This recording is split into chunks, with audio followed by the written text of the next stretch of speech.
Abril de 2026, Serra do Espinhaço, interior de Minas Gerais. Sebastião Cordeiro, 73 anos, encontra seu galinheiro destruído, não arrombado, mas atravessado como se parede de aroeira fosse papel.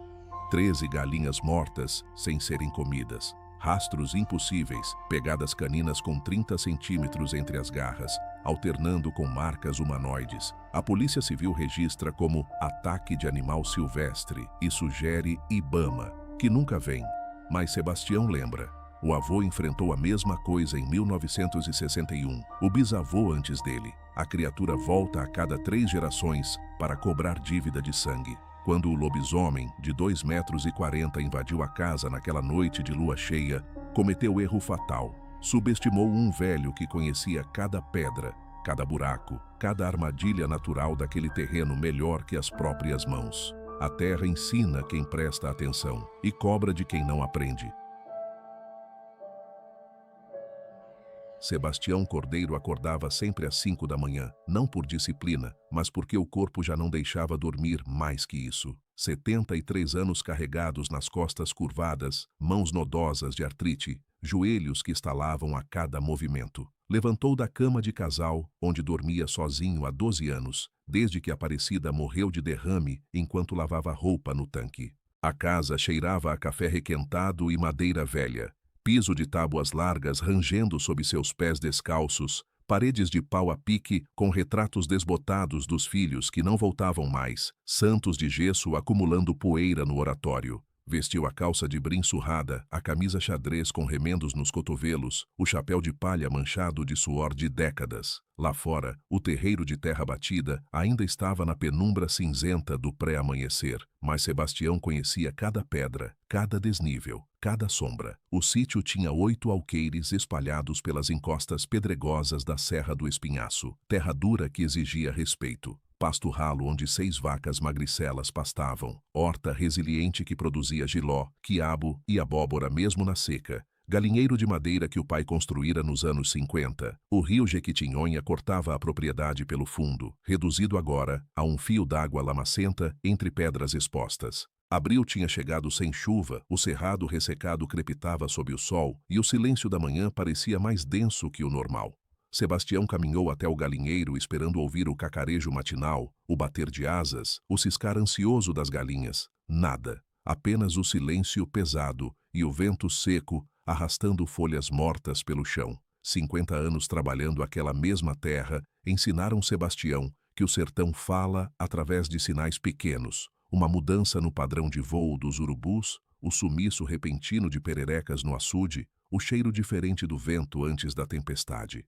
Ele aprendera a ler esses sinais com o pai, que aprendera com o avô, conhecimento passado de geração em geração, sem nunca estar escrito em lugar nenhum. Sabia onde o chão cedia após a chuva formando lamaçais traiçoeiros, quais trilhas terminavam em paredão de pedra sem saída, onde a mata fechava tão densa que até o sol do meio-dia virava penumbra esverdeada. Esse conhecimento profundo do terreno era sua maior riqueza, mais valiosa que as poucas cabeças de gado ou a espingarda calibre 16, herdada do pai. A propriedade era cortada por cercas vivas que Sebastião plantara ao longo dos anos com propósito duplo. Para quem olhava de fora, eram apenas fileiras de Maria sem vergonha e coroa de Cristo, delimitando divisas. Mas Sebastião as cultivara estrategicamente para formar barreiras intransponíveis de espinhos entrelaçados, canalizando o movimento de qualquer intruso para corredores específicos onde ele tinha vantagem. Cavara valas rasas disfarçadas com folhagem seca em pontos estratégicos das trilhas, conhecendo de cor os 3 passos exatos onde podia atravessar sem cair.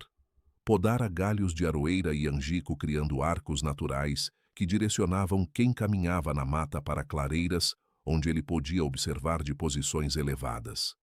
Eram armadilhas que não pareciam armadilhas, fruto de meio século moldando o terreno à sua necessidade. Os 3 filhos tinham fugido para Belo Horizonte assim que a idade permitiu. Carlos virou balconista de farmácia. Regina casou com um motorista de ônibus. José trabalhava numa fábrica de móveis. Vinham no Natal se lembravam. Mandavam dinheiro curto quando podiam. Ligavam no aniversário do pai com desculpas prontas sobre por que não conseguiam visitar. Sebastião não guardava rancor. Entendia que a terra era dura, que arrancar sustento daquelas pedras exigia um tipo de teimosia que os jovens de hoje não tinham mais. Os dois netos vinham nas férias de julho, ficavam uma semana reclamando do calor e da falta de internet, depois voltavam para a cidade aliviados. Sebastião os recebia com carinho e os via partir sem tristeza. Algumas heranças não podiam ser forçadas. Sua defesa não vinha de tecnologia moderna ou animais ferozes. A espingarda calibre 16 funcionava bem, mas exigia intimidade. Sabia exatamente quanto inclinar o cano para compensar o desvio para a esquerda que o uso havia criado. Conhecia o ponto exato da coronha onde pressionar para o gatilho não emperrar. Mantinha 6 cartuchos de chumbo grosso numa caixa de madeira ao lado da cama, outros 12 escondidos no armário da cozinha. Não tinha cachorro de guarda porque cachorro morre fácil e come muito.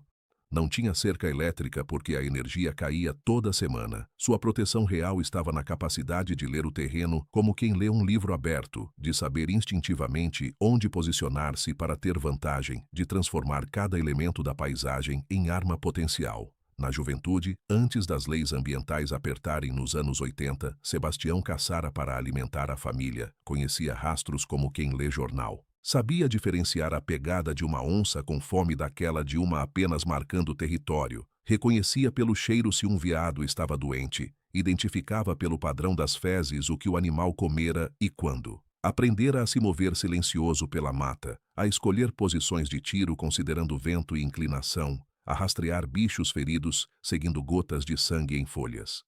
Esse conhecimento velho, quase esquecido pelos homens modernos, acostumados a comprar carne embalada no mercado, permanecia vivo nele como instinto gravado nos ossos. O vale onde o sítio se encravava era estreito, espremido entre duas serras cobertas de cerrado e restos de mata atlântica degradada.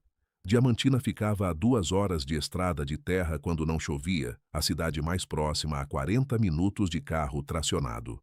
A vizinhança consistia apenas em Dona Mercês, 86 anos, que morava 3 quilômetros serra acima, numa casinha de adobe e raramente descia. O isolamento era quase absoluto. Sebastião tinha um telefone fixo que funcionava quando a linha não caía, celular não pegava sinal nenhum e a internet mais próxima estava na cidade. Quando precisava de algo urgente, tinha que pegar a caminhonete Ford F-75 modelo 78 e encarar a estrada esburacada. A região guardava memórias antigas que afloravam em ruínas espalhadas pelas encostas.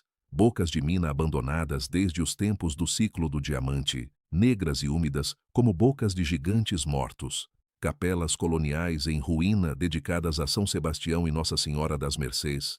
Tetos desabados, altares engolidos pelo mato, cemitérios de escravos perdidos na vegetação, cruzes de madeira apodrecidas, ossos às vezes aparecendo quando a chuva forte lavava a terra. Sebastião crescera brincando nesses lugares sem medo, mas agora, velho, sentia o peso de história que eles carregavam. Sangue demais derramado naquelas serras, sofrimento demais enterrado sem nome, memórias que a terra não esquecia, mesmo quando os homens esqueciam. À noite, o silêncio do vale não era ausência de som, mas presença de sons errados. O vento carregava algo que parecia gemido humano. O ranger das tábuas da casa soava como passos deliberados. O grito da coruja vinha perto demais e persistente demais. As pessoas da região não falavam abertamente sobre essas coisas, mas repassavam avisos vagos de geração em geração. Não saía depois que escurecer. Deixe comida na soleira se o cachorro latir diferente. Se ouvir alguém chamar seu nome na mata, não responda. Sebastião crescera, ouvindo histórias de corpo seco aparecendo nas estradas de madrugada, de procissão de almas penadas que atravessava a mata em noite de lua cheia, do lobisomem que voltava a cada 3 gerações para cobrar dívidas de sangue de certas famílias amaldiçoadas. Ele descartara essas histórias como superstição de velho durante a maior parte da vida adulta. Achava que eram apenas formas que o povo simples encontrava para dar nome ao medo do escuro, da solidão, da morte inevitável. Mas agora, em abril de 2026, com o cerrado ressecado pela falta de chuva e o rio reduzido a quase nada, a sensação era de que algo estava profundamente fora do lugar. Os animais tinham sumido, nem tico-tico na janela, nem gambá revirando lixo, nem tatu cavando buraco no pasto. O silêncio crescera até ficar ensurdecedor, preenchido apenas pelo vento seco e o ranger constante da madeira velha da casa. Sebastião sentia na espinha que algo estava errado, e sua espinha raramente mentia. Começou há 9 dias, numa manhã de quinta-feira que Sebastião jamais esqueceria. Acordou no horário de sempre, mas algo estava errado antes mesmo de abrir os olhos completamente. O silêncio tinha textura diferente, peso diferente. Nenhum galo cantou, nenhuma galinha ciscou, nenhum passarinho piou nas árvores do terreiro. Levantou da cama com o joelho direito protestando, vestiu as calças e a camisa sem pressa, tentando identificar o que exatamente estava fora do lugar. Foi até a cozinha, preparou o café no fogão a lenha, tomou 2 goles do líquido amargo e forte. O desconforto crescia no peito como pressentimento ruim. Calçou as botas de couro rachado, pegou o chapéu, saiu para o terreiro ainda envolto na penumbra cinzenta do amanhecer. A primeira coisa que viu foi a porteira do galinheiro. Não estava aberta, não estava arrombada, estava destruída. A estrutura inteira de madeira de aroeira, que aguentara décadas de uso e resistira a investidas de boi bravo, jazia no chão em pedaços irregulares. Não eram tábuas arrancadas com cuidado, nem dobradiças forçadas. Era destruição pura. A parede lateral do galinheiro simplesmente não existia mais. Tábuas estilhaçadas para dentro, como se algo tivesse atravessado sem diminuir a velocidade, sem se importar com ferimentos, sem precisar de abertura. Pregos retorcidos apontavam para direções impossíveis. Lascas de madeira espalhadas num raio de 3 metros. A tela de arame que formava a porta frontal estava intacta, pendurada normalmente em suas dobradiças, o que tornava tudo ainda mais perturbador. Sebastião entrou no galinheiro cambaleando, a bota pisando em penas e sangue. 13 galinhas mortas. Contou 2 vezes para ter certeza. Nenhuma comida, nenhuma levada, nenhuma parcialmente devorada. Apenas mortas. Pescoços quebrados com precisão, algumas esmagadas contra o chão de terra batida com força que deixara crateras rasas de 5 centímetros de profundidade. Uma das galinhas, a carijó, que era a melhor poedeira, estava pregada na parede oposta à destruída, o corpo inteiro achatado contra a madeira 3 metros acima do chão, como se tivesse sido arremessada com violência descomunal. Não havia lógica de predação ali. Cachorro selvagem mata para comer. Raposa leva as presas. Jaguatirica escolhe 1 ou 2. Aquilo era outra coisa. Era matança por prazer, ou raiva, ou demonstração. O cheiro era o pior. Não era só sangue fresco de galinha e penas úmidas. Havia outro cheiro por baixo, mais forte, mais selvagem. Almíscar animal concentrado, misturado com algo pútrido, como carne deixada ao sol por dias. Urina marcando o território. Suor rançoso. Sebastião conhecia cheiros de bicho. Tinha caçado o suficiente para identificar onça, lobo-guará, queixada, jaguatirica. Aquele cheiro não correspondia a nenhum deles. Era próximo ao de cachorro grande, mas mais intenso, mais agressivo, com notas de decomposição que não faziam sentido num animal vivo. O cheiro grudava na garganta. Fazia o estômago revirar. Sebastião saiu do galinheiro respirando pela boca, tentando não vomitar o café. Foi então que viu os rastros.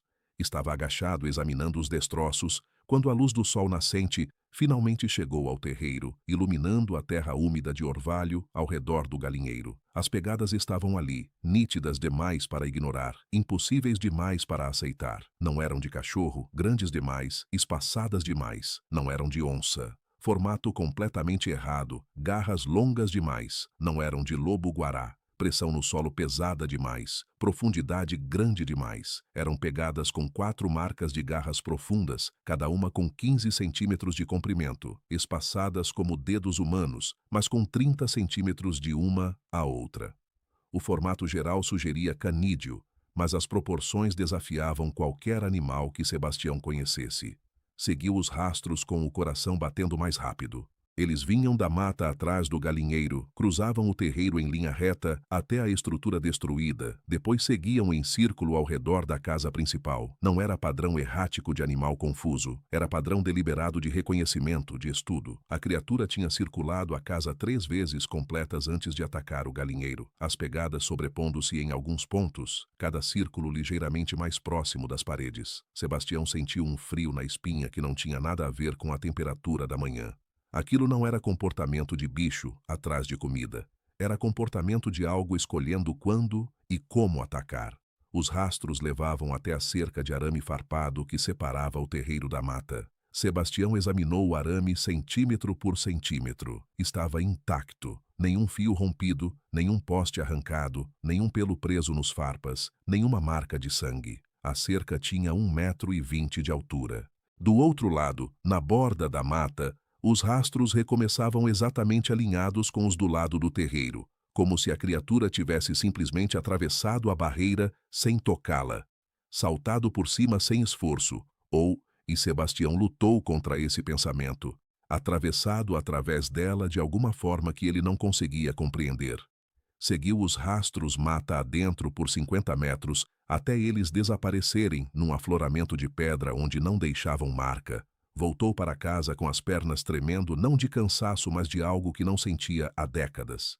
Medo, medo puro, ancestral, do tipo que ignora a lógica e se instala direto no estômago. Sentou na cadeira de balanço da varanda, tirou o chapéu, passou a mão no cabelo ralo grisalho.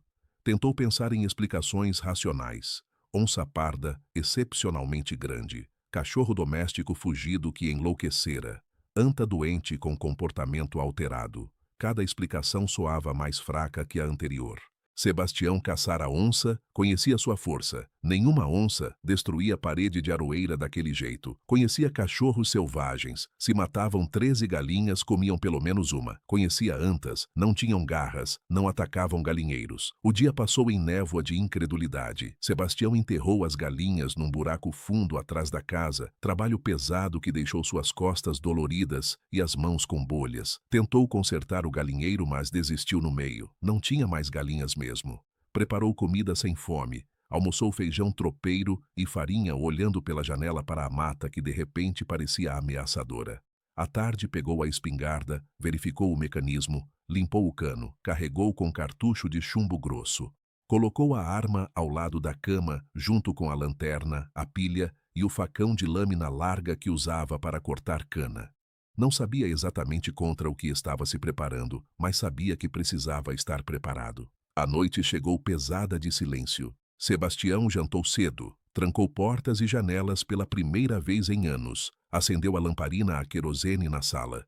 Sentou na cadeira de balanço com a espingarda no colo, esperando sem saber exatamente o que. O sono não vinha. Cada ranger da madeira velha o fazia sobressaltar. Cada sopro de vento nas folhas lá fora soava como movimento furtivo. 3 horas da madrugada, nada tinha acontecido. Sebastião começava a se sentir ridículo, velho tolo assustado com sombras. Foi para a cama finalmente, mas dormiu vestido, com as botas calçadas, a espingarda encostada na parede ao alcance da mão. 2 dias depois, quando a memória do galinheiro destruído começava a perder as bordas afiadas do terror imediato, Sebastião encontrou as marcas na parede externa da casa. Estava voltando da horta com um balde de quiabos, quando viu os sulcos na madeira da parede que dava para o norte. Não eram arranhões acidentais de galho de árvore arrastado pelo vento. Eram arranhaduras profundas, deliberadas, paralelas. 5 sulcos verticais, cada um com 3 centímetros de largura e meio centímetro de profundidade, cortando a madeira em fibras limpas. Começavam a 2,5 metros do chão e desciam por 1 metro em linhas perfeitamente paralelas. A pressão necessária para cravar garras daquele jeito em madeira de peroba era brutal. Sebastião passou os dedos nos sulcos, sentindo as bordas ásperas. O padrão era perturbador. Não eram marcas rápidas feitas durante movimento. Eram lentas, calculadas, cada sulco começando no mesmo ponto exato e descendo na mesma velocidade uniforme. Como assinatura, como recado. Sebastião olhou ao redor do terreiro vazio, para a mata escura além da cerca, para as serras recortadas contra o céu de fim de tarde. De repente, a propriedade que conhecia de cor, que possuía há décadas, que moldara com as próprias mãos, parecia território estrangeiro. Parecia que ele era o invasor, não o dono. Parecia que algo estava reivindicando aquele espaço, e as marcas na parede eram aviso de desocupação. Nessa noite, Sebastião não dormiu nada. Sentou na cadeira de balanço da sala com todas as luzes apagadas, apenas a brasa do cigarro de palha brilhando no escuro, espingarda carregada atravessada no colo, facão no cinto, ouvidos atentos a cada som da noite, o vento nas telhas, o ranger das tábuas se ajustando à queda de temperatura, o canto distante de uma coruja. Tudo soava ameaçador agora. Tudo carregava a possibilidade de ser outra coisa disfarçada de som natural. Às 2 da madrugada, ouviu algo diferente. Passos, pesados, ritmados, circulando a casa. Não eram 4 patas batendo no chão. Eram 2 pés. Caminhada bípede, mas com peso e cadência errados. Muito pesado para ser humano, muito ritmado para ser animal. Sebastião ficou imóvel na cadeira, o dedo no gatilho da espingarda, a respiração presa no peito. Os passos completaram um círculo completo ao redor da casa. Ele conseguia rastreá-los pelo som, identificando cada janela que passavam. Pararam na porta da frente. Silêncio absoluto por 30 segundos, que pareceram horas. Depois, um faro. Não era fungada de cachorro. Era inspiração longa, profunda, como de algo com pulmões enormes, puxando o ar deliberadamente, cheirando, identificando, aprendendo. Sebastião podia jurar que sentia o ar sendo sugado por baixo da porta, criando corrente minúscula que fazia a chama da lamparina vacilar. Depois, nada. Os passos recomeçaram, afastando-se, voltando para a mata. Sebastião não se moveu até o amanhecer. Na manhã seguinte, encontrou pegadas na terra úmida em frente à porta. As mesmas pegadas impossíveis do galinheiro. Mas havia algo novo. Ao lado das pegadas caninas de 4 garras, havia outras marcas. Pegadas de pés descalços, humanas, grandes, desproporcionais, com dedos longos demais e espaçados demais, mas inequivocamente humanoides. As 2 pegadas se alternavam. Ora as caninas de 4 patas, ora as humanas de 2 pés, como se a criatura mudasse de forma de locomoção sem padrão definido, como se estivesse decidindo, momento a momento, que formato assumir. Sebastião agachou, tocou as marcas com a mão trêmula. A terra estava fria, mas as pegadas tinham bordas nítidas, recentes. O que quer que tivesse estado ali há poucas horas tinha peso suficiente para afundar 5 centímetros no chão duro. Foi na 7ª noite que Sebastião ouviu pela primeira vez o grito. Tinha acabado de deitar, ainda vestido, espingarda ao lado, quando o som rasgou o silêncio do vale. Começou gutural, grave, vibrando em frequência baixa, que fazia as janelas trepidar. Animal puro, como rugido de onça amplificado 10 vezes. Mas depois mudou, subiu de tom, ganhou modulação que não era natural. Terminou quase humano.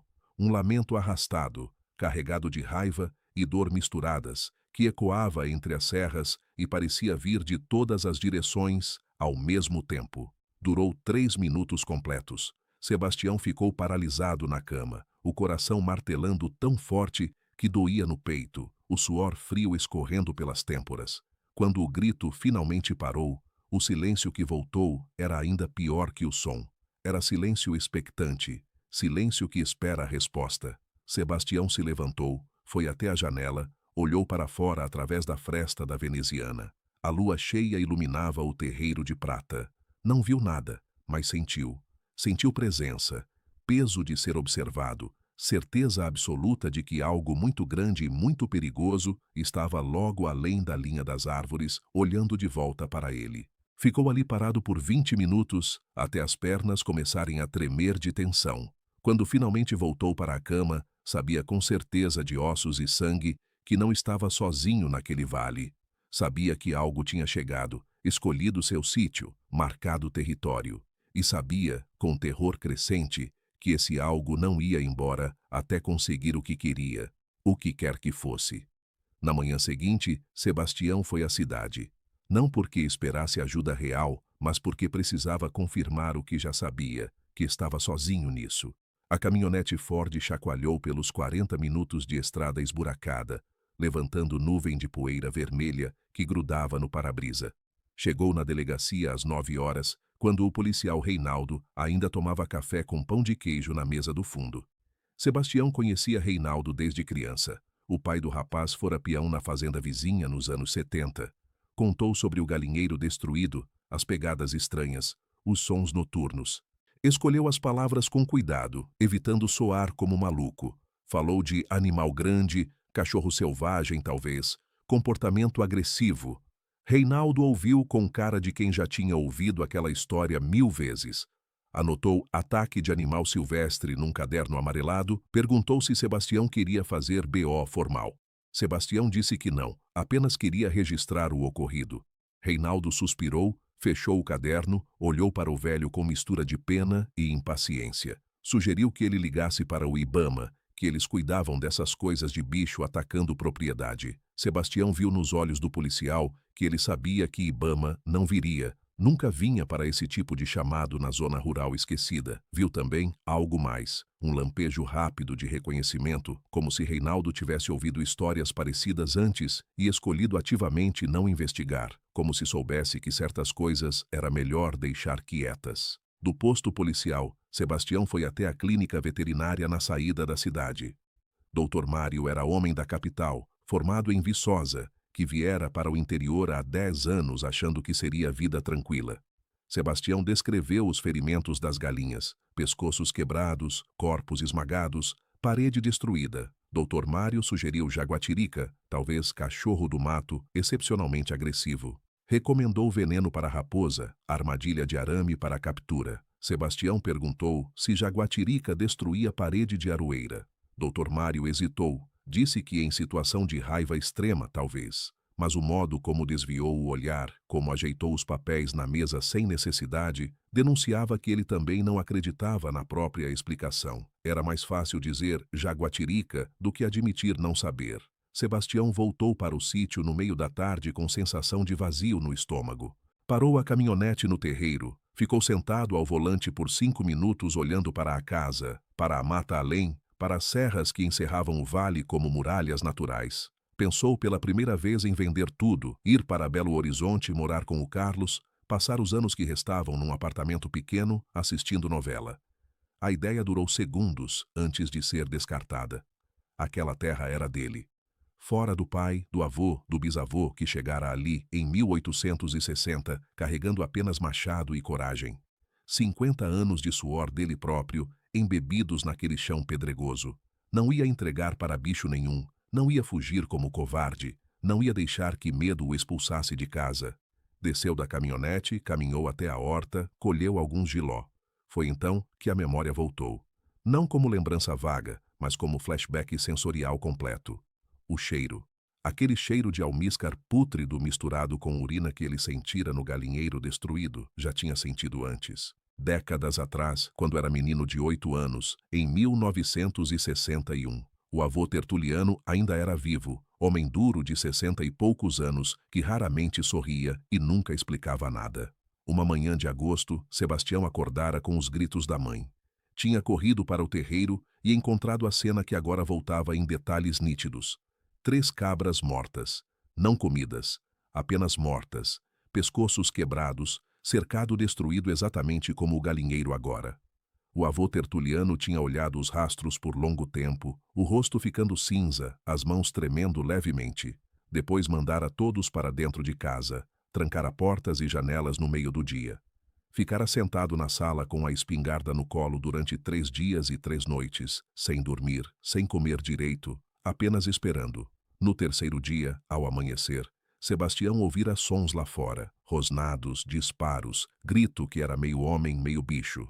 Quando o avô finalmente abriu a porta, estava coberto de sangue que não era dele, o rosto marcado por arranhões profundos, a espingarda vazia e quebrada no meio. Nunca contara o que acontecera, apenas dissera: "Tá resolvido, não fala disso com ninguém, nunca." Sebastião tinha esquecido, ou forçado-se a esquecer, mas agora voltava tudo. O cheiro, as pegadas impossíveis, o padrão de destruição sem lógica de predação. O avô nunca mais fora o mesmo depois daqueles 3 dias. Ficara mais quieto, mais distante, dormindo pouco, acordando sobressaltado.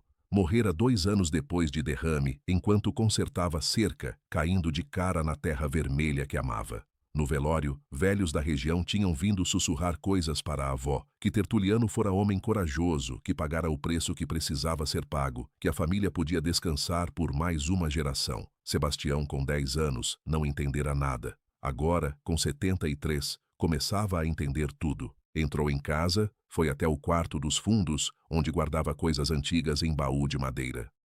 Procurou até encontrar o que buscava, caderno encadernado em couro gasto que fora do avô. Tertuliano era um dos poucos alfabetizados da região em sua época, mantinha registros da propriedade em letra cursiva caprichada. Sebastião folheou as páginas amareladas, anotações sobre plantio, nascimento de bezerros, consertos necessários. Chegou nas últimas páginas, escritas poucos meses antes da morte do avô. A letra mudava ali, ficava trêmula, apressada. Havia apenas uma entrada que importava, datada de agosto de 1961. Voltou. 3 gerações, como disseram. Enfrentei na mata do fundão. Feri grave, mas não matei. Fugiu sangrando. Sebastião pequeno ainda, vai precisar estar pronto quando chegar a vez dele. Deus tenha misericórdia. As mãos de Sebastião tremiam segurando o caderno. 3 gerações, o avô enfrentara em 61. Antes dele, teria sido o bisavô, lá pelos anos 1890, talvez 1900. Agora, 65 anos depois, era sua vez. A criatura voltava. Não era acaso, não era animal aleatório. Era ciclo, padrão, maldição ou como quisessem chamar. Algo ligado àquela terra, àquela família, àquele sangue. Sebastião fechou o caderno, guardou de volta no baú. Sentou na beirada da cama respirando fundo, tentando processar. Não era maluco, não estava inventando. Aquilo era real, tinha acontecido antes, ia acontecer de novo. E ele estava sozinho para lidar, exatamente como o avô estivera. Os dias seguintes foram de preparação silenciosa. Sebastião limpou a espingarda com cuidado meticuloso, testou o gatilho 20 vezes, ajustou a mira. Comprou na cidade mais cartuchos de chumbo grosso, os mais potentes disponíveis, calibre 16, adequado para caça grande. Afiou o facão até a lâmina cortar papel com toque leve. Encheu lamparinas de querosene. Testou a lanterna a pilha. Comprou pilhas reserva. Estudou o terreno da propriedade como general estudando o campo de batalha. Identificou os pontos de defesa natural. Afloramentos de rocha que protegiam as costas, barrancos que limitavam ângulos de ataque, clareiras onde teria visão limpa para tiro. Reforçou as armadilhas que plantara ao longo dos anos. Cavou novos buracos estratégicos em pontos de passagem óbvia entre a mata e a casa, fundos o bastante para quebrar perna de qualquer bicho grande. Cobriu com galhos finos e folhagem seca, marcou mentalmente a localização exata de cada um. Amarrou latas velhas com pedras dentro em fios de arame esticados entre árvores ao redor do terreiro. Sistema de alarme primitivo, mas funcional, impossível de atravessar sem fazer barulho. Podou galhos criando corredores de movimento forçado que levavam para onde ele queria. Cada elemento do terreno foi transformado em componente de defesa maior. O sítio inteiro virou armadilha complexa que só Sebastião sabia navegar com segurança. À noite, os sinais da presença se intensificavam. Rastros novos apareciam todas as manhãs, sempre mais próximos da casa. Arranhões em troncos de árvores a alturas impossíveis, marcando o território. Fezes enormes deixadas em pontos estratégicos do terreiro, carregadas daquele cheiro pútrido, insuportável. Uma noite, Sebastião ouviu a criatura rosnando do outro lado da parede do quarto, tão próxima que sentia a vibração do som na madeira. Outra noite, acordou com barulho de algo grande caminhando no telhado, as telhas rangendo sob peso brutal. Não eram tentativas sérias de invasão. Era intimidação. Era teste. A criatura estava medindo suas reações, aprendendo seus padrões, esperando o momento certo. Sebastião começou a dormir em intervalos curtos de 2 horas. Nunca mais que isso, sempre vestido e armado. Comia pouco, perdera 4 quilos em 1 semana. Os filhos ligavam todo domingo, e ele mentiu dizendo que estava tudo bem, só um resfriado. Não adiantava contar a verdade. Carlos ia querer chamar médico, Regina ia insistir que ele fosse morar na cidade, José ia achar que estava senil. Ninguém acreditaria, e mesmo que acreditassem, não poderiam ajudar. Isso era dele para resolver. Era a herança de sangue que pulava gerações, cobrança que só ele podia pagar. Foi Dona Mercês, a vizinha da serra, que trouxe a confirmação final. Apareceu numa tarde caminhando devagar pela estrada, apoiada na bengala de pau, as costas curvadas pelos 86 anos. Sebastião ofereceu café. Ela aceitou. Sentaram na varanda, tomando o café forte em silêncio por vários minutos. Depois ela falou, a voz fraca, mas firme. Tá acontecendo de novo, né? Sebastião não precisou perguntar a que ela se referia. Dona Mercês continuou. Vi acontecer 3 vezes na minha vida. Primeiro em 36, quando eu era menina. Matou 2 pessoas antes de sumir. Depois em 61, teu avô deu conta. Agora voltou. Sempre volta. É da terra aqui, entende? É coisa antiga, de antes de existir cidade, de antes de existir igreja. A terra lembra, mesmo quando a gente esquece. Sebastião perguntou se ela sabia o que era. Dona Mercês balançou a cabeça devagar. Tem gente que diz que é castigo, maldição jogada por escravo morto na mineração. Tem gente que diz que é bicho que sempre existiu, escondido nas grutas, vindo de vez em quando se alimentar. Tem gente que diz que é gente mesmo, doença que pega certas famílias e transforma sob lua cheia. Não sei qual é verdade. Só sei que é real, que mata e que precisa ser enfrentado. Teu avô enfrentou, teu bisavô antes dele. Agora é tua vez. Deixa vir. Tu conhece essa terra melhor que a criatura. Usa isso. Ela terminou o café, levantou com dificuldade, bateu de leve no ombro de Sebastião. Vai dar conta. É do teu sangue dar conta. Desceu a estrada de volta para sua casa sem olhar para trás. Nessa noite, Sebastião sentou no chão da sala, cercado por mapas mentais que desenhara da propriedade. Marcou com carvão os pontos de armadilha, as rotas de fuga, as posições de tiro. Estudou até memorizar cada detalhe. O conhecimento do terreno era sua única vantagem real contra algo maior, mais forte, mais rápido. Precisava transformar esse conhecimento em arma letal. Precisava fazer com que a criatura lutasse no território dele, pelas regras dele, nos pontos que ele escolhesse. Estava pronto quanto conseguia estar. Restava apenas esperar a criatura decidir parar de brincar e atacar de verdade. A espera durou mais 2 noites de tensão crescente. Os sons ficavam mais ousados, arranhões nas portas, rosnados junto às janelas, peso no telhado durando horas. Sebastião não reagiu. Ficava sentado na cadeira de balanço, espingarda no colo, esperando.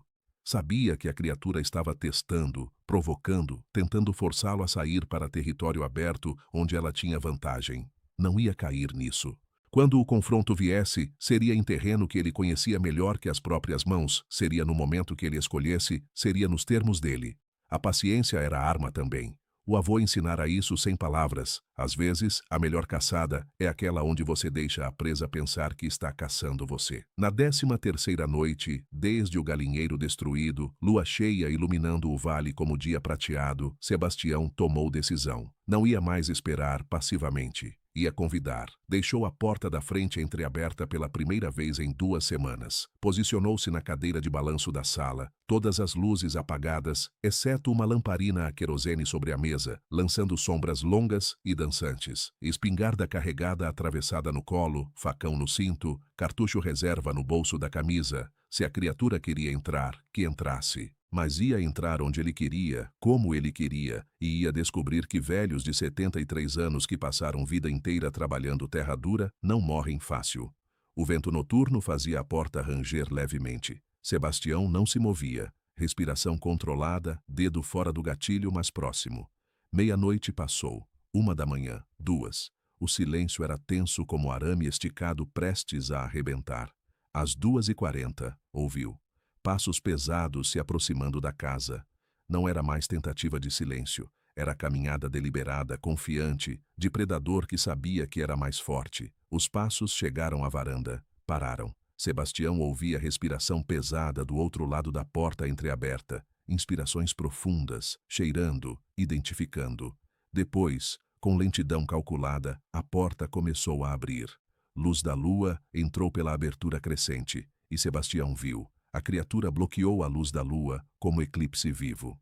Sebastião viu primeiro a silhueta, 2,40 m de altura curvada para passar pelo batente da porta, ombros largos demais para serem humanos, cabeça alongada em formato que desafiava a anatomia conhecida. Depois viu os detalhes conforme ela entrava completamente, e a luz da lamparina, a querosene, alcançava sua forma. O pelo era negro como breu com manchas irregulares de cinza no pescoço e dorso, grosso e emaranhado, grudado em alguns pontos, com o que parecia ser sangue velho. A estrutura era de lobo ampliado a dimensões obscenas, mas havia elementos errados, as patas dianteiras longas demais, com articulações extras que permitiam movimento quase de braços, os dedos terminando em garras amareladas de 15 centímetros. O crânio era o pior, alongado como de canídeo, mas a mandíbula abria em ângulo maior que o natural, revelando fileiras de dentes desiguais. Alguns pontiagudos como facas de açougueiro,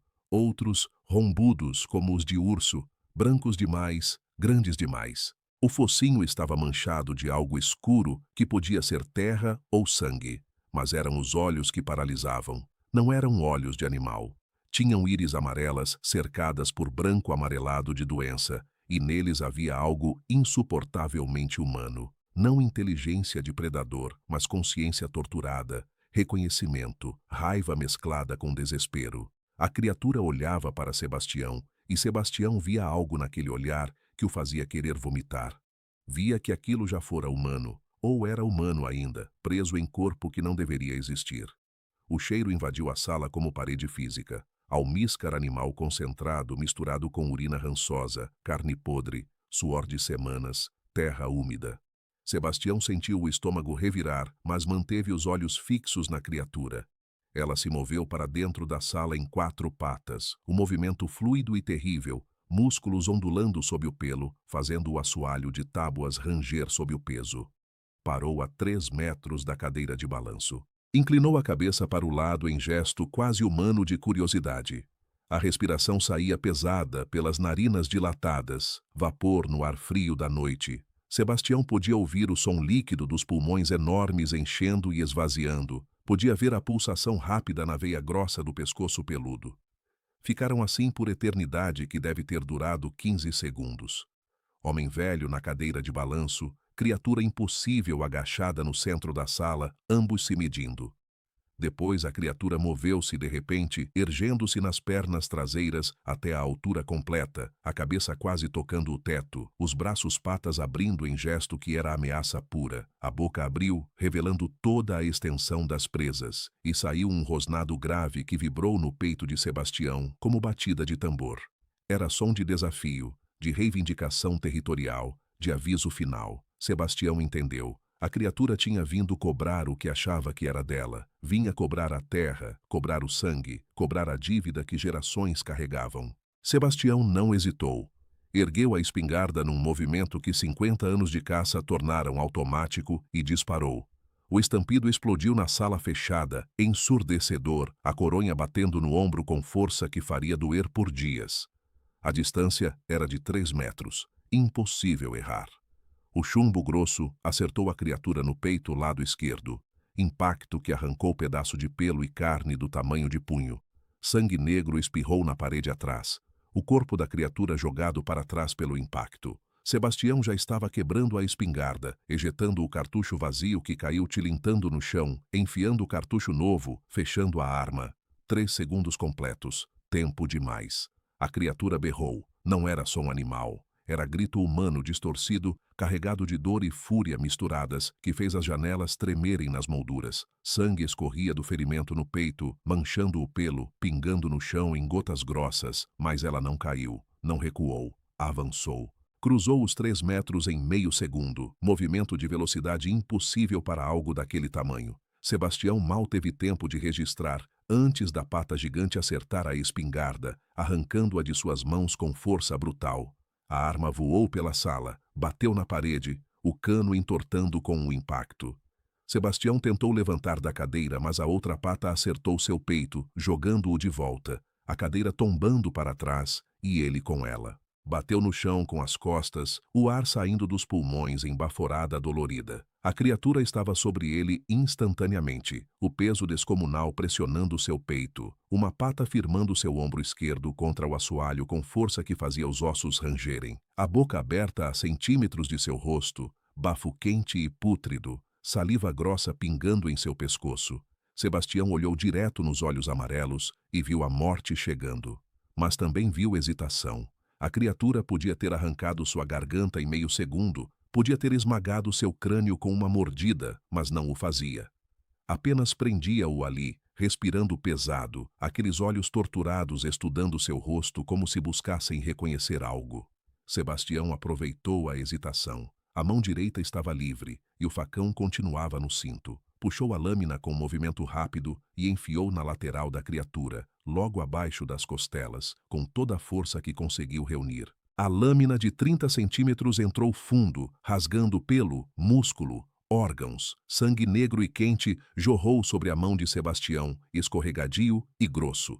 A criatura berrou de novo, recuando instantaneamente, e Sebastião rolou para o lado, levantando-se com dificuldade. Dor aguda no ombro esquerdo onde fora pressionado, as costelas protestando, mas nada quebrado ainda. Arrancou o facão da lateral da criatura conforme ela se afastava, trazendo mais sangue consigo. A criatura cambaleou batendo numa cadeira que se espatifou sob o impacto. Estava ferida, o tiro no peito e a facada no flanco sangravam copiosamente, formando poça escura no chão de tábuas. Mas ainda estava de pé, ainda era ameaça mortal. Virou-se para Sebastião com raiva renovada, a hesitação anterior desaparecida. Sebastião correu, não por covardia, mas por estratégia. A sala era pequena demais, espaço dele de defesa. Precisava levar a luta para onde tinha vantagem. Atravessou a cozinha correndo, derrubando a mesa no caminho para atrasar perseguição, saiu pela porta dos fundos para o terreiro iluminado pela lua cheia. A criatura veio atrás, destruindo a mesa com uma patada, seus passos pesados, fazendo a casa inteira tremer. Sebastião correu em direção à mata, mas não em linha reta. Correu pelo caminho que conhecia de cor, desviando automaticamente do primeiro buraco disfarçado, pulando o segundo, contornando o terceiro. Ouviu atrás de si o baque surdo e o ganido de dor quando a criatura pisou no primeiro buraco, a pata afundando até o joelho, tropeçando. Ganhou 3 segundos. Continuou correndo, pulmões ardendo, as pernas de 73 anos protestando, mas obedecendo. Alcançou a borda da mata, onde tinha esticado os arames com latas. Atravessou pelo ponto que memorizara, 2 passos para a esquerda da aroeira, meio metro para frente, agachar sob o galho baixo. Passou sem tocar nada. A criatura não teve a mesma sorte. Atravessou direto pelos arames, e as latas explodiram em cacofonia de metal batendo, pedras chacoalhando, som estridente que ecoou pelo vale.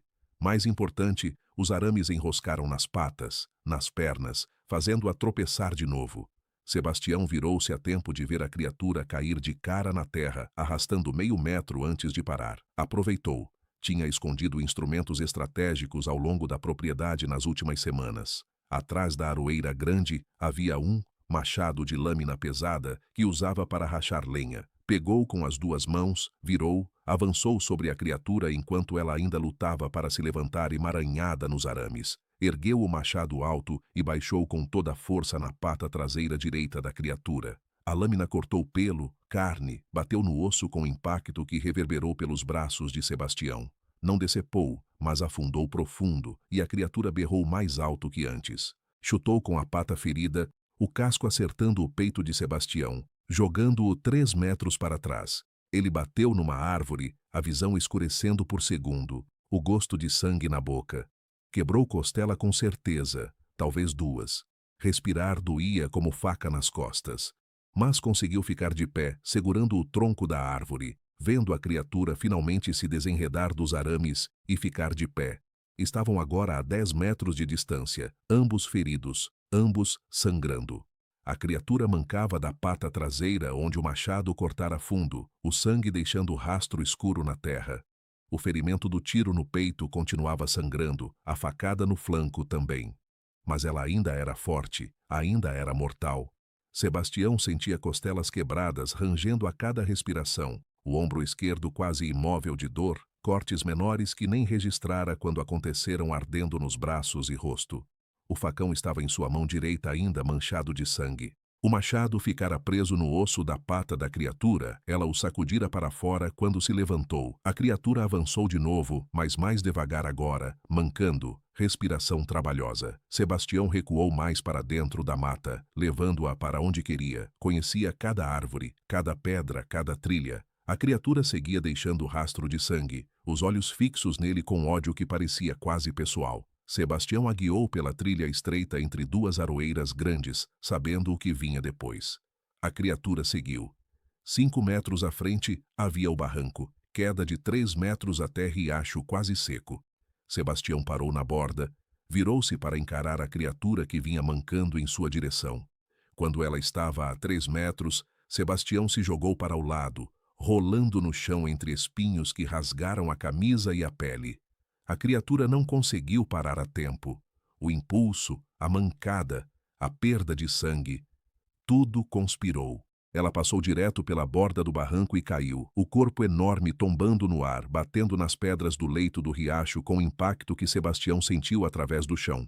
Levantou-se dolorido, chegou perto da borda, olhou para baixo. A criatura estava no fundo, tentando se levantar, uma das patas dianteiras dobrada em ângulo errado, quebrada na queda. Sebastião não esperou. Desceu o barranco escorregando, os pés buscando apoio automático em pedras que conhecia. Chegou ao fundo, enquanto a criatura ainda tentava se erguer com 3 patas. Ela virou a cabeça para ele, os olhos amarelos ainda carregados de raiva, mas agora também com algo mais. Medo, talvez, ou reconhecimento de derrota próxima. Abriu a boca mostrando as presas, rosnado saindo mais fraco. Sebastião rodeou até ficar atrás dela, evitando as garras que ainda podiam matar. A criatura tentou girar para acompanhá-lo, mas a pata quebrada não sustentou, fazendo-a cambalear. Sebastião viu na margem do riacho o que procurava: pedra pesada do tamanho de melão, arredondada pela água ao longo de séculos. Pegou com as 2 mãos, ignorando a dor das costelas. A criatura olhou para ele, e naquele momento final, Sebastião viu de novo a humanidade presa naqueles olhos. Viu sofrimento, consciência, talvez até súplica. Hesitou por segundo. Depois lembrou das galinhas mortas, das noites de terror, da maldição que pulava gerações, do avô que enfrentara antes dele. Ergueu a pedra alta e baixou com toda a força na cabeça da criatura. O crânio não quebrou no primeiro impacto. Sebastião ergueu de novo, baixou de novo, e de novo, e de novo. Quando finalmente parou, ofegante, as mãos dormentes do peso da pedra e do impacto repetido, a criatura estava imóvel. A cabeça deformada, sangue negro espalhado pelas pedras do riacho, a língua para fora entre os dentes quebrados. Sebastião largou a pedra, recuou cambaleando, sentou numa rocha com as pernas tremendo descontroladamente. Olhou para o corpo da criatura. Grande demais para ser cachorro, peludo demais para ser humano, impossível demais para existir, mas ali estava, morto a seus pés, sangue dele e sangue dela, misturados na terra. Respirou fundo, apesar da dor das costelas, sentindo o ar frio da madrugada encher os pulmões. Tinha vencido. Pagara a dívida. Cumprira a herança. Sebastião ficou sentado na pedra por tempo que não soube medir. Podia ter sido 10 minutos, podia ter sido 1 hora. O corpo da criatura jazia imóvel no leito do riacho, a poça de sangue negro se expandindo devagar entre as pedras, sendo parcialmente absorvida pela terra seca. A lua cheia iluminava a cena com claridade cruel que não deixava dúvidas. Aquilo era real, tinha acontecido, estava morto ali na sua frente. Sebastião finalmente se levantou, gemendo com a dor das costelas quebradas, o ombro esquerdo latejando, dezenas de cortes menores ardendo. Precisava fazer o que tinha que ser feito antes do amanhecer.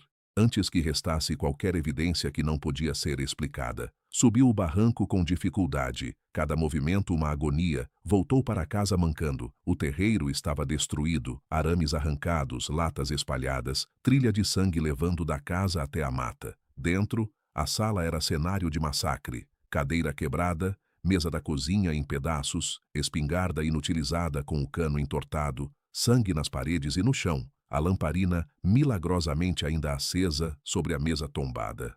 Sebastião pegou a lata de querosene do armário da cozinha, encheu 2 galões vazios que guardava no galpão. Voltou para o riacho carregando os galões, o facão, uma corda grossa e pá. O corpo da criatura não tinha mudado. Continuava monstruoso, mesmo na morte.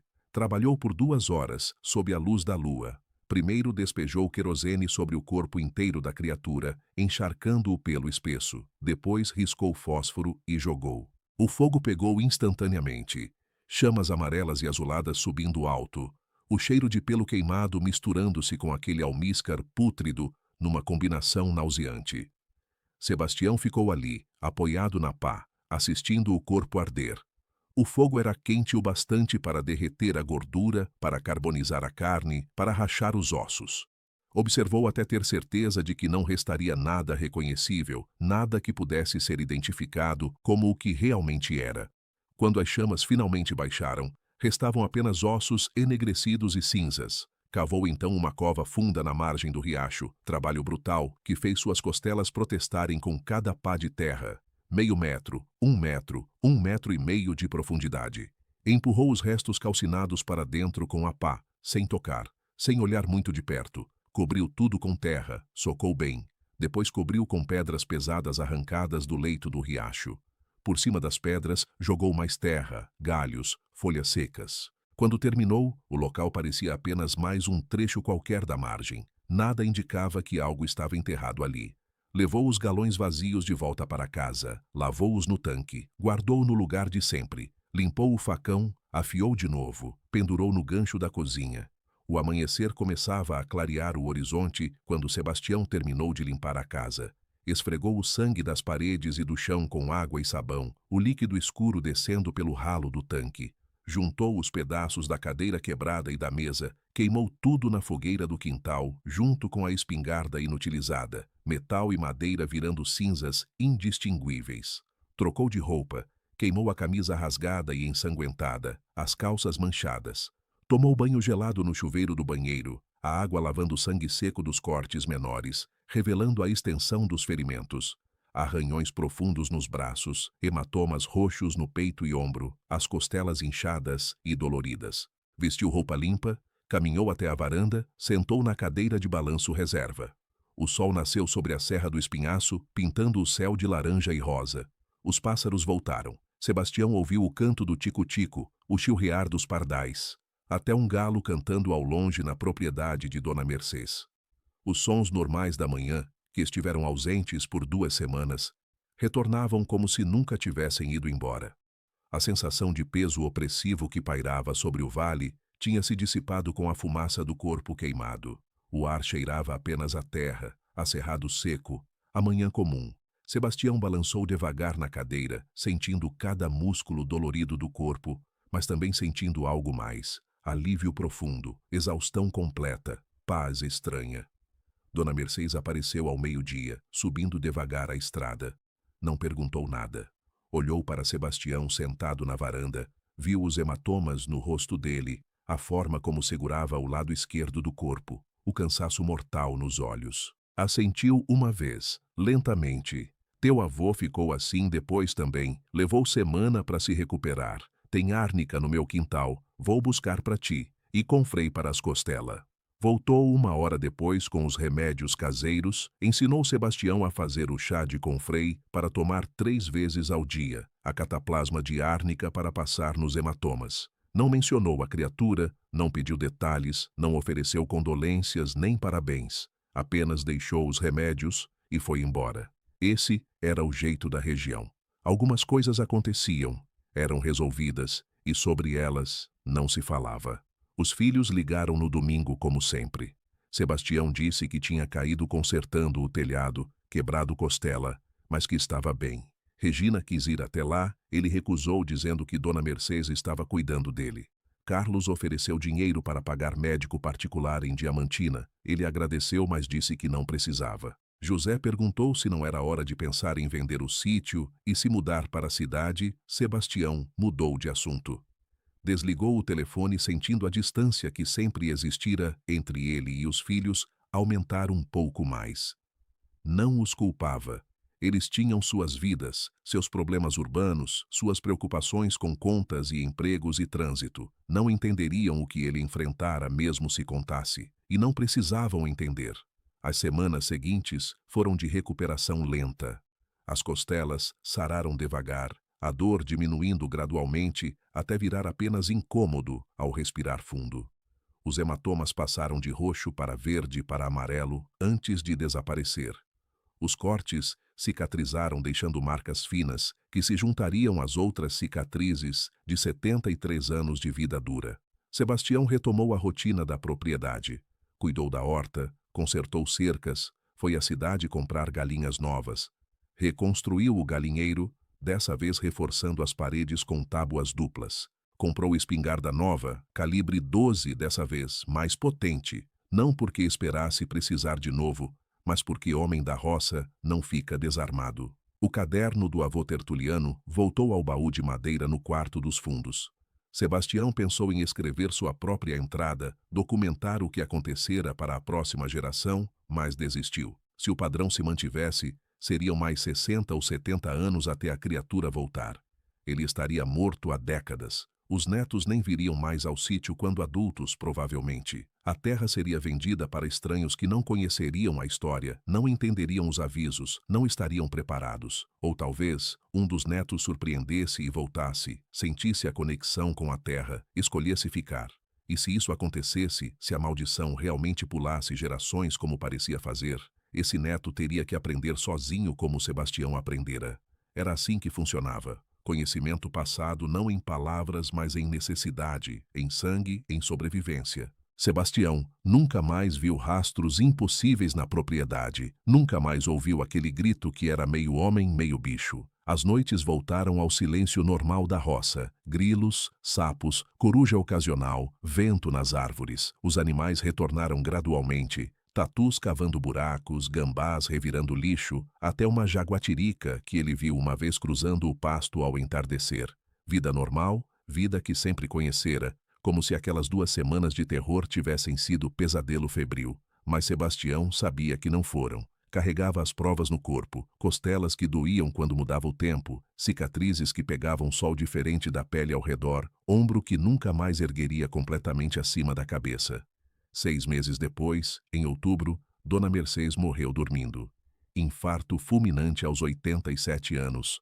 Morte boa como ela mesma sempre dissera querer. No velório, Sebastião ficou de pé ao lado do caixão por hora, olhando o rosto enrugado em paz. Ela fora a única testemunha viva do que acontecera, a única que soubera sem precisar de explicação, a única que entendera. Com ela ia embora a última conexão com aquele conhecimento antigo que a região carregava. Os jovens não acreditavam mais, os velhos estavam morrendo, e as histórias viravam folclore esvaziado de verdade. Lobisomem virava lenda de bar, corpo seco virava causo engraçado, e a realidade brutal que ele enfrentara virava impossível aos olhos de gente que nunca saíra da cidade. Sebastião voltou para o sítio depois do enterro, sentou na varanda, olhou para o vale que a luz do fim de tarde pintava de dourado. Pensou no avô Tertuliano sentando na mesma varanda 70 anos atrás, olhando a mesma vista, carregando o mesmo peso. Pensou no bisavô antes dele, no tataravô antes daquele. Quantas gerações tinham enfrentado a criatura e sobrevivido caladas. Pensou nos que não sobreviveram, porque devia ter havido alguns, ao longo de 2 séculos, que perderam a luta. Seus nomes esquecidos, suas mortes atribuídas a causas naturais ou acidentes, suas verdades enterradas com seus ossos. Sentiu de repente a solidão profunda de ser guardião de segredo que morreria com ele. Mas também sentiu orgulho. Orgulho de ter feito o que precisava ser feito, de ter protegido a terra que era sua, de ter cumprido a herança de sangue que o avô cumprira antes dele. Não precisava de reconhecimento, não queria medalha, não esperava gratidão. A satisfação estava em saber que enfrentara o impossível armado apenas com conhecimento do terreno e teimosia de homem velho, e sobrevivera. Em saber que enquanto ele vivesse, aquele pedaço de chão estava protegido. Em saber que fizera sua parte na corrente invisível de defensores que cuidavam da terra, quando a terra cobrava seu preço em formas que o mundo moderno não admitia existir. O sol se pôs atrás da serra, o céu virando índigo profundo salpicado de estrelas. Sebastião acendeu a lamparina, preparou o café, sentou de novo na varanda. Amanhã acordaria às 5 como sempre, cuidaria da horta, alimentaria as galinhas novas, consertaria a cerca que estava frouxa no pasto de baixo. Vida normal de homem de roça, trabalhando terra dura até o corpo não aguentar mais. E quando chegasse sua hora, de velhice, de doença, de acidente comum, a terra o receberia como recebera todos os seus antes dele. E guardaria seus segredos junto com os ossos, esperando paciente a próxima geração que teria que aprender, como ele aprendera, que algumas heranças se pagam em sangue e silêncio. Sebastião tomou o último gole de café, apagou a lamparina, entrou em casa, trancou a porta por hábito agora, não por medo. Deitou na cama de casal onde dormia sozinho há 12 anos, sentindo o peso familiar do colchão, ouvindo os sons familiares da casa velha se acomodando para a noite. Fechou os olhos. Pela primeira vez em meses, dormiu a noite inteira sem sonhos, sem sobressaltos, sem acordar suado, achando que ouvia passos lá fora. Dormiu o sono profundo de homem que cumpriu seu dever, que pagou sua dívida, que pode finalmente descansar sabendo que fez o bastante. A terra podia esperar. Ele fizera a sua parte.